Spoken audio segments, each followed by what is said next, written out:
గట్టిగా మాట్లాడుతున్నాను. అందరికీ నమస్కారం. Good evening everyone. అయితే ఈరోజు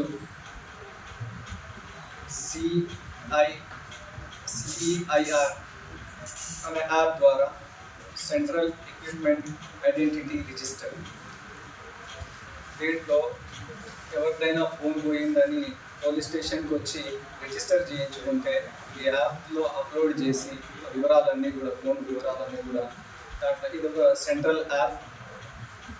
రిజిస్టర్ అయిన తర్వాత ఆ తర్వాత వాడినట్టయితే దాన్ని ట్రాక్ చేసి మా స్టాఫ్, క్రైమ్ స్టాఫ్ దాంట్లో ముఖ్యంగా హెడ్ కానిస్టేబుల్ రఘునాథ్ గారు, కానిస్టేబుల్ వెంకట్రాములు, ఇంకా ఇంకో హెడ్ కానిస్టేబుల్ శేఖర్ గారు,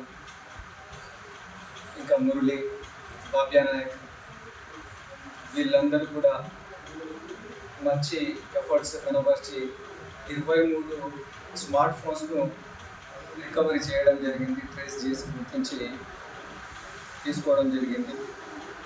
ఇవి ఈ మొబైల్ ఫోన్ వాళ్ళ ఈ కాంప్లైంట్ యూజర్స్కి, ఓనర్స్కి ఈరోజు చెప్పడం జరుగుతుంది. అందరూ వచ్చి ఉన్నారు.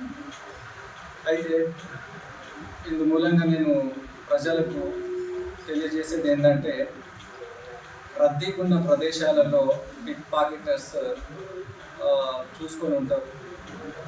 మన అటెన్షన్ని డైవర్ట్ చేసి ముందుకెళ్ళి వెనక్కి అక్కడ అట్లా బాగా రద్దీ ఉంది, మనము కాన్సన్ట్రేట్ చేయకుండా అటెన్షన్ డైవర్ట్ అయ్యి మనము ఇంకో వైపుకు ఎవరు తగ్గుతారని అటువైపు ఇటువైపు చూసుకుంటూ ఉంటాము.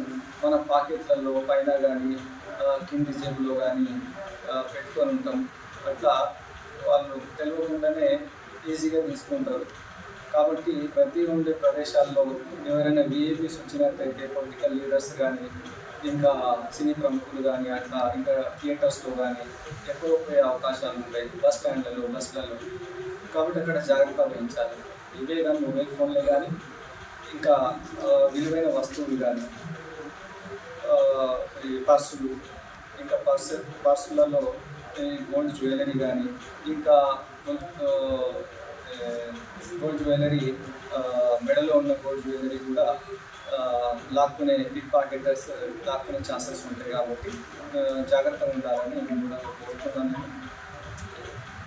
ఒకవేళ ఆ విధంగా పోగొట్టుకున్నట్లయితే వెంబడే పోలీస్ స్టేషన్కి వచ్చేసి రిజిస్టర్ చేయించుకుంటే వివరాలన్నీ కూడా నమోదు చేస్తే ఈ విధంగా ట్రాక్ చేసి మేము ఇప్పించే ప్రయత్నం అన్ని ముమ్మరంగా చేస్తామని చెప్పి మిమ్మల్ని మీకు తెలియజేస్తున్నాను. ధన్యవాదాలు.